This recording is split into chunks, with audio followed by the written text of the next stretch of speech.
새해가 되면 올해는 성경을 꼭 통독해야지 결심을 해보지만 혼자 하다 보니 중간에 포기하곤 하였어요. 그러던 차에 교회에서 성경 통독 프로그램을 만들어서 모든 성도님들과 함께 성경 읽기를 한다고 하여 저도 참여하게 되었습니다. 교회에서 성경 통독을 할 수 있는 기회를 주셔서 통독을 하게 되었습니다. 성경은 보고 있었지만 교회에서 모두 함께 통독할 수 있는 기회를 열어주셔서 시작하게 되었습니다. 주로 아침 새벽 시간이나 출퇴근 시간이나 저녁 시간에 읽고 있습니다. 저는 시간이 날 때마다 교회에서 보내주는 통독 말씀을 듣고 있습니다. 올해 성경 일독을 목표로 성경을 읽기 시작했습니다. 바쁘다는 핑계를 내려놓고 퇴근 후 성경을 읽기 시작했습니다. 아이들이 잠들기 전에 읽어주면서 통독 중인데요. 말씀을 들으면서 잠드는 아이들과 읽어주는 저에게 하나님의 말씀의 씨가 뿌려지고 믿음의 사람으로 강건하여지기를 기대하며 감사한 마음으로 성경 통독을 하고 있습니다. 저는 우선 아침에 말씀으로 하루를 시작하고자 들인 작은 습관이 있는데, 다른 기사나 무슨 수많은 정보들, 남들이 보내준 메시지로 제가 하루를 시작하지 않으려고 노력하고 있고, 오늘 하루 하나님께 올려드리는 마음으로 내 하루를 말씀으로 주관하여 주시고 내 안에 살아주셨으면 좋겠는 마음으로 그렇게 하고 있고, 저는 가족들과 함께 바이블 타임으로 성경 통독을 하고 있습니다. 저는 매일 성경에 나오는 바이블 타임 책과 성경 통독 영상을 통하여 성경 통독을 하고 있습니다. 저는 초등부에서 한 성경 읽기를 통해 하나님을 더욱 알아가는 것 같아요. 저는 자기 전에 성경 듣기를 합니다. 선생님들께서 읽어주신 성경 이야기들을 통해 아이들이 성경 읽기에 대한 흥미를 느끼고, 아침에 일어나서 어떤 선생님이 읽어주시는지 궁금해하면서 기다리면서 즐겁게 성경 읽기 했습니다. 선생님이 읽어주셔서 너무 재밌었어요. 성경 읽기 하면서 좋아하는 인물들이 나와서 좋았었어요. 저는 글씨를 모르는데 선생님이 읽어주셔서 감사했어요.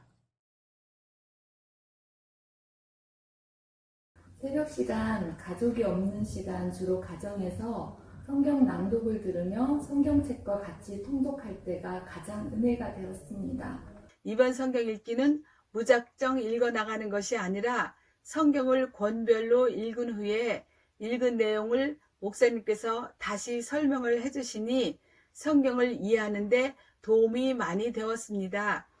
저희 한만 공동체에서 성경 공부하고 있는데 정확한 내용, 또 그런 내가 잘 몰랐던 부분들에 대해서 알려주셔서 너무 참고가 많이 되고, 통독한 지 몇 주 뒤 구역 식구도 한 분 성경 공부 링크를 보내드려서 성경 통독을 함께 하기도 했습니다.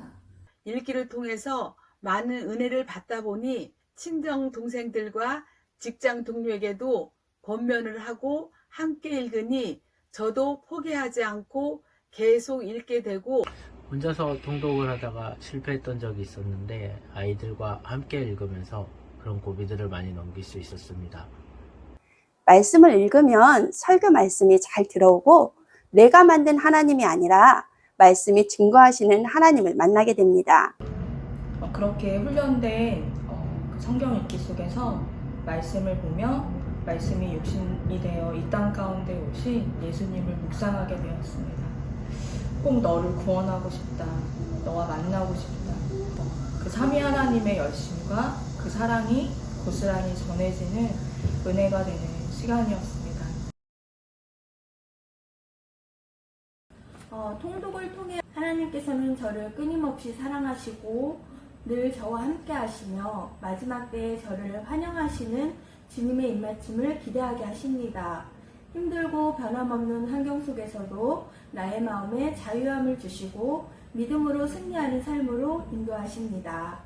통독을 통해 진정한 안식을 주시는 하나님을 만나고 회복이 있었고, 내 안에 계신 예수님과 더 친밀함이 있으며 믿음은 크신 하나님을 바라보는 것임을 깨닫게 해주셨습니다.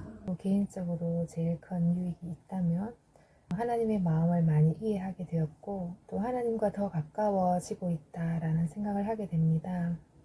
내 인생에 대해서 내가 선택하고 내가 책임지는 어떤 그런 항상 무거움에 약간 짓눌려서 살았던 그런 게 있었는데 말씀을 기준으로 하나님 말씀에 따라서 모든 것을 선택할 때 하나님께 묻고 선택하기 시작하니까 제가 선택한 거에 대해서 하나님이 이제 책임져 주시는 거예요. 그래서 내가 책임지는 인생이 아니고 하나님 책임지시는 인생이구나, 그런 거를 깨달으면서 제 안에 정말 하나님 주시는 그 기쁨, 내 삶의 환경은 크게 달라지지 않았는데 평안하고 기쁘고 너무 감사함이 넘치는 삶이 되게 하신 것 같아요. 성경 말씀을 읽으면 하나님의 음성을 생생하게 전달받는 것 같아서 참 좋습니다. 한 번쯤 읽어보았고 알았던 말씀임에도 불구하고 새롭게 깨달아지는 지혜가 생기고 하나님의 사랑과 예수님의 십자가의 사랑으로 넘치도록 채워지는 은혜를 경험하고 있습니다. 요한복음 1장 1절에 태초에 말씀이 계시니라. 그 말씀이 하나님과 함께 계셨으니 그 말씀이 곧 하나님이시니라. 사단은 늘 우리가 말씀과 가까이 하는 것을 매우 싫어합니다. 그 사단의 유혹을 끊고 말씀 안에서 말씀과 함께 그 능력 안에서 하나님의 뜻대로 살아내는 삶을 살아가고 싶습니다. 하나님 말씀을 더욱 가까이 한다면 다니엘과 새 친구들처럼 하나님의 말씀으로 올바른 기준과 가치관을 세우고 이 험한 세상 속에서 참된 진리만을 쫓아 나아갈 수 있으리라 생각합니다. 성경을 매일매일 읽으니까 하나님을 더 자세히 알 수 있고 캐티도 재밌어요. 성경은 정말 살아있는 말씀이고 우리의 영혼을 회복시켜 주시는 능력이 있음을 보고 듣고 깨닫게 되었어요. 말씀은 진리로 인도하는 근대입니다. 성경 읽기는 기쁨입니다. 왜냐하면 성경을 읽으면 마음이 편안해지기 때문입니다. 저에게 성경 통독이란 신호등입니다. 방금 전에 읽었지만 깜빡깜빡하기 때문입니다. 그래도 저는 성경을 읽는 것이 좋습니다. 저는 통독이 돋보기 같다고 생각합니다. 성경 읽기와 설교를 통해 하나님을 더 자세히 알 수 있었으면 좋겠습니다. 성경에 나오는 이야기가 재미있어요. 앞으로도 성경을 많이 읽겠습니다. 저뿐만 아니라 사랑하는 우리 서울반석 교우 여러분들도 함께 많이 동참하시면 좋을 것 같습니다. 일상 속에 언제 어디서나 올 때가 있고 세울 때가 있으며 성경 읽기 어렵지 않아요.